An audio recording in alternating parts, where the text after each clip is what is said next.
Alright, this was by far the Thunder's worst performance in a long time, and I didn't expect it to turn out that way, because they ran up a quick 18 points in the first 5 minutes of the night.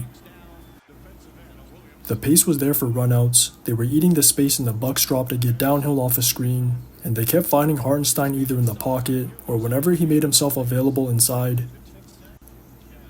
This was the perfect start for him to establish a rhythm early, but it somehow had the complete opposite effect, and after this stretch, they couldn't even crack 80 before garbage time.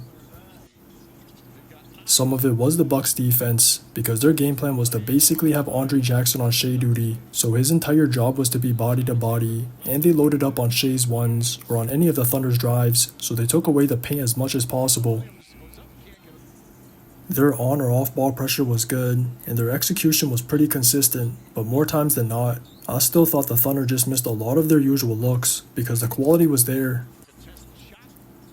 Shea and Dub were constantly getting to their spots for their shots, or sprays whenever both of them collapsed the defense, and it was even the same thing either playing through Hartenstein as the hub, or on any of their patented actions, but nothing was falling for any of them, especially from deep. The only ones I'd consider bad were Shea's, because he could have been even more aggressive than he was if he didn't settle on some of those, and it's always a bad sign when he finishes with the most attempts on the night.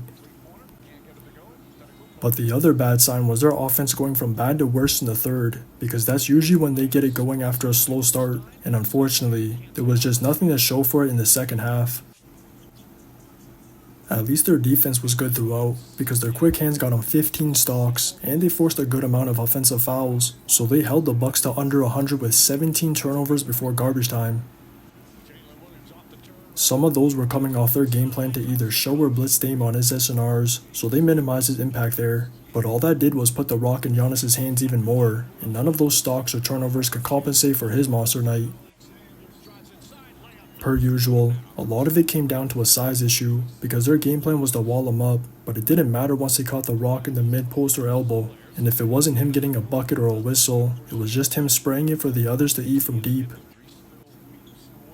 It was even the same thing in transition, because whenever he got a quick drag or flat, he was getting downhill or getting the switch to attack, and if they ever loaded up on him to prevent their early drive, it would lead to them not being matched up, so he'd just find the open player for a quick Tracy.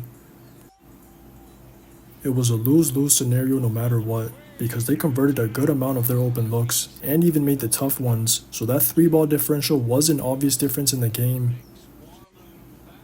But the most crucial one came from Dame early in the third, and it was all from Giannis jumping on Dort's back, because that forced a jump ball between Dort and Brook, and the Thunder got 2 techs from the no call, so that turned into a quick 5-point swing from to start taking control of the game.